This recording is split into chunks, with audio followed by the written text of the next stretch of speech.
Le parti seront les candidats au niveau au sein de...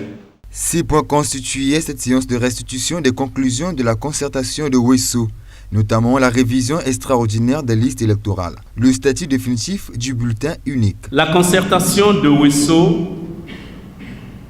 a recommandé la révision extraordinaire des listes électorales. Vous comprenez que ce point est tellement important pour le fonctionnement de notre parti parce qu'il nous invite à notre responsabilité.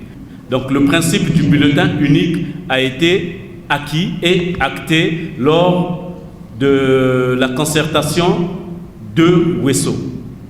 Ce qui est un atout favorable pour nous, et vous le savez bien, ça va sûrement limiter les cas de fraude que nous observons lors des différentes opérations électorales.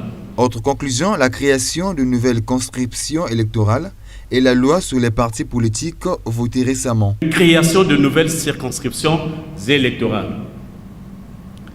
Il y en a 12 au total qui ont été créées. Ce qui voudrait dire que de 139 députés, la prochaine législature, donc ce qui va constituer l'Assemblée prochaine, aura 151 députés. La 4e recommandation portait sur la loi sur les partis politiques. Désormais, les associations politiques ne seront plus autorisées à présenter des candidats.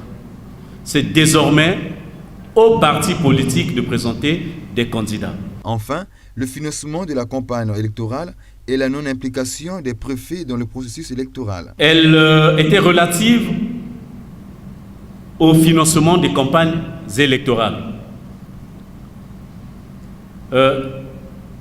Cette recommandation était aussi d'une importance capitale. Parce qu'au cours des débats, on a épinglé l'achat de conscience lors des campagnes électorales. La dernière recommandation,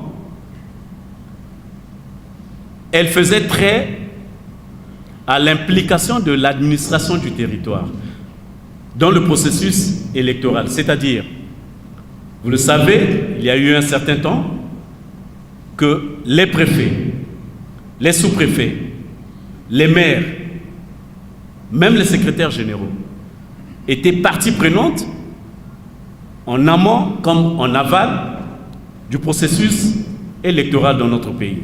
Tous ces points ont été approuvés par les participants au dialogue de Ouesso tenu du 4 au 7 mars 2017 sous le patronage du chef du gouvernement, Clément Mwamba. Rappelons que cette cérémonie a débuté par l'observation d'une minute de silence en mémoire du camarade Bizébé et elle s'inscrivait dans le cadre des activités du PCAP ayant pris part à ce dialogue par l'entremise de son président Alexis Ndinga. PCAP, tous responsables, tous responsables, tous responsables. PCAP.